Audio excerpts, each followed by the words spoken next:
forget to subscribe my channel. Hang Duk Mana. Sas. Assalamualaikum, selamat datang lagi ke channel Hang Duk Mana. Mari kita dengar respon Datuk Kawan Amir tentang isu apa. PM Anwar Ibrahim mengadap yang di-Pertuan Agong. Kita saya baca detail sedikit dekat Malaysia kini ni. Agong titahkan PM kerajaan teruskan urus negara. Kerajaan Madani dititahkan oleh Yang di-Pertuan Agong Al-Sultan Abdullah Sultan Ahmad Shah untuk terus menguruskan negara, kata Perdana Menteri Anwar Ibrahim. Mari kita dengar respon untuk Kamal Amir. Di akhir kita akan komen macam biasa. Yang amat berhormat Datuk Seri Anwar Ibrahim elok saja menghadap Yang Mulia Tuanku. Tak gitu, Aizul. Beliau menghadap Tuanku, biasalah. Seorang Perdana Menteri, dia harus menghadap Puan Duli Yang Mulia Pertuan Agong, menceritakan ini perancangan. Sebab besok beliau akan mempengusikan mesyuarat kabinetnya. Jadi buat laporkan, minggu lepas kita telah berbincang. Apa yang Tuanku titahkan, kerajaan, Patik, Tuanku, semua menteri-menteri kabinet memutuskan. Sebab apa pun adalah titah raja. Titah Tuan Agong. Jadi dia menghadap tadi.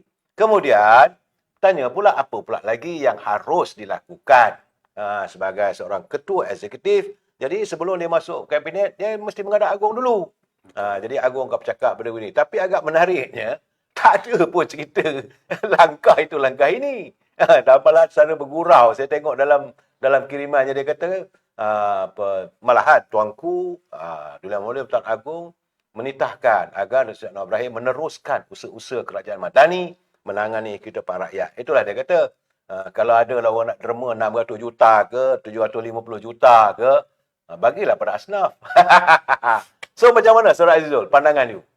Itulah, bila masuk tahun 2024 ni, saya pun terperanjat juga. Orang sambut tahun baru ni tu. Maksudnya kita buat plan 2024. Tapi berlaku langkah Dubai ni, saya rasa macam tak habis-habis. Kita dah ada akta anti lompat parti. Betul. Kita dah kata SG tu dah tak sah lagi dalam menentukan pertukaran kerajaan. Betul. Kita dah membentuk sebuah kerajaan perpaduan daripada titah tuanku sendiri. Tapi kenapa, soalan saya ni, kenapa masih ada lagi satu, orang cakap, situasi, satu kumpulan ini yang tak habis-habis? Sebab kalau kita tengok dulu, kita nak wujudkan akta pendanaan politik. Kerana ahli-ahli perniagaan kontrol dana-dana politik ketika PRU. So, ketika PRU tu, mereka ini yang akan mencaturkan siapa yang menang. Tapi dalam situasi langkah Dubai ni, saya rasa agak pelik sikit. Dia dah bukan ahli perniagaan yang tentukan. Ni dah ahli politik sendiri. Betul. Ahli politik sendiri pula yang mula nak menjatuhkan kerajaan, nak mencaturkan kerajaan. Ini dah kira macam mafia politik ni. Seorang ahli parlimen pula nak bagi berapa puluh juta. Kalau mereka ini mampu untuk bagi sejumlah ini, cuba untuk fikir berapa banyak duit dia orang. Betul. Satu, kat mana dia orang simpan duit ni? Betul. Jadi bila wujudnya tawaran-tawaran sebegini, kadang saya mula fikir, kenapa dia orang nak tukar kerajaan ni? Kalau nak ikut usia, dah hujung usia dah. Sampai sanggup nak letak proksi nak jadi Perdana Menteri, asalkan bukan Anwar Ibrahim. Kenapa? Kenapa? Rupa-rupanya bila saya kaji balik, benda ni berlaku apabila selepas tindakan agresif SPRM. Lepas tindakan agresif SPRM ini, mereka dah mula takut apabila anak bekas Perdana Menteri pun dipanggil, LHDN masuk pejabat mereka, bangunan menarik ilham disita. Jadi, kalau tak ada apa-apa, kenapa mereka bertindak balas macam ini? Jadi sebenarnya membuka mata masyarakat. Tapi langkah Dubai ni tu dah gagal. Saya nak bagi tahu malam ni, yang power, yang betul-betul ada skill, yang betul-betul ada taktikal dia hebat, hanya Zaid Amidi je. Betul. 2 kali tumbangkan kerajaan. Betul tak tu? Ya. Zaman Tun. Langkah Sheraton lalu. Langkah Sheraton. Tumbang. Batu Muhyiddin. Tumbang. Tak bayang, 2 kali hanya Zahid je. Kalau Tun bangga dia 2 kali jadi Perdana Menteri, Zahid 2 kali tumbangkan kerajaan. Sebab itu gamaknya dia orang serang dia habis-habisan. Yes. Sebab tu Zahid jadi bangsa. Ya. Jadi itulah kesannya, begitulah serabutnya politik kita ni saat ini bila kita masuk tahun 2024 macam kata saudara tadi. Ya, persoalan dia kenapa boleh jadi begitu dan sebagainya. Saya melihat kerana bahawa hala tuju ataupun tata kelola kepimpinan Datuk Seri Anwar Ibrahim memang tidak disenangi oleh kata-kata yang hebat. Betul. Contohnya macam hari ini. Hari ini dia buat mengumumkan, dia kata tiada lagi rundingan terus kontrak-kontrak kerajaan. Dulu boleh bincang.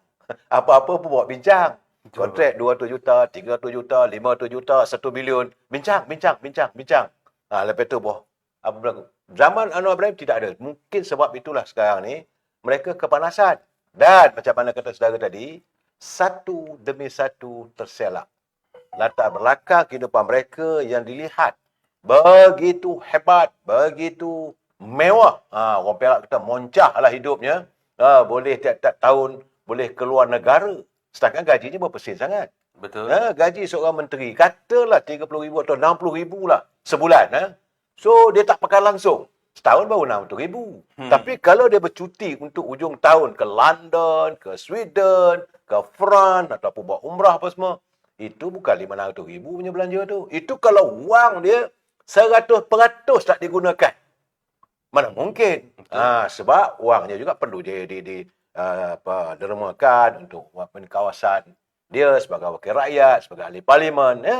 Jadi tentulah daripada 60,000 tu tidaklah sampai sepenuhnya, mungkin 30,000. Kalau 30,000 baru 360,000. Kalau 360,000 setahun. Mana cukup nak bawa pergi anak isteri pergi berbondong-bondong pergi ke London. Dah pergi tu naik mesti kapal pesawat, kapal terbang mestilah kelas business class. Tambah ke London saja 24,000 seorang. Betul. Kalau 10 orang 240,000. Hotel macam mana? Kemudian macam mana mesti ada beli oleh-oleh, mesti beli baju, mesti ada bag yang agak ada ternama sikit. Bukan kaleng-kaleng lah. Menteri.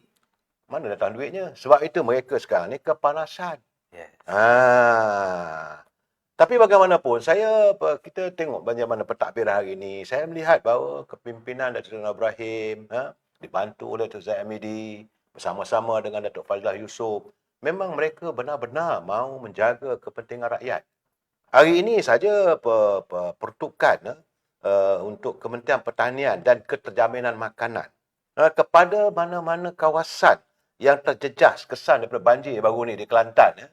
Menurut kata Abang Datuk Seri Abang Mat Sabu, dia kata peruntukan disediakan 50 juta. Itu untuk negeri Kelantan saja tu.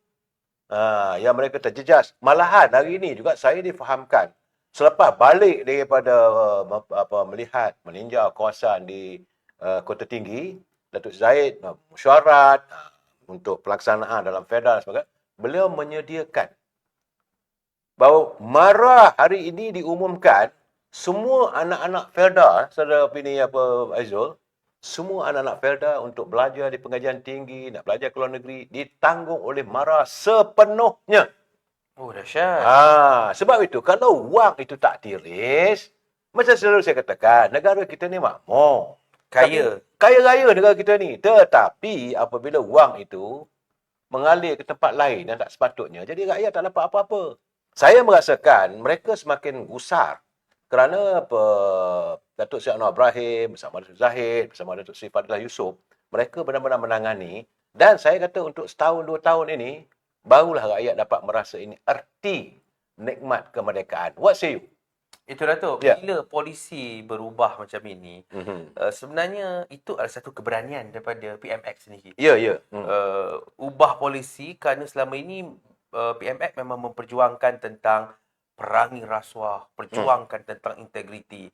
Bila polisi tak ada lagi direct nego, sebenarnya dia telah menunaikan janji manifesto.